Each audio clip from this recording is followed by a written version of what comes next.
বন্ধুরা কেমন আছেন সবাই? আশা করি সবাই ভালো আছেন। তো আমিও ভালো আছি। আপনাদের আজকে শেখাবো রেঞ্জ দিয়ে আপনারা কিভাবে একটা জাদুর মতন একটা বস্তু তৈরি করতে পারবেন। সবার আগে 60টি রেঞ্জ নিয়ে নেবেন এবং অপরকে সাথে লাগাই দিবেন।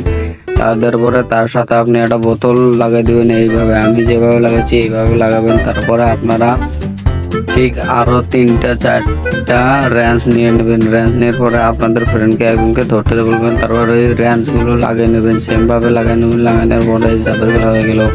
আমাদের চ্যানেলে নতুন হয়ে থাকলে চ্যানেলটিকে সাবস্ক্রাইব করবেন আর বেল আইকনকে প্রেস করবেন, তাকে এরকম ভিডিও ফানি ভিডিও এবং জাদু সব আপনাদের মাঝে তুলে ধরবো। তো চ্যানেলটিকে সাবস্ক্রাইব করে রাখবেন। এই যে জাদুর খেলা হয়ে গেল দেখুন।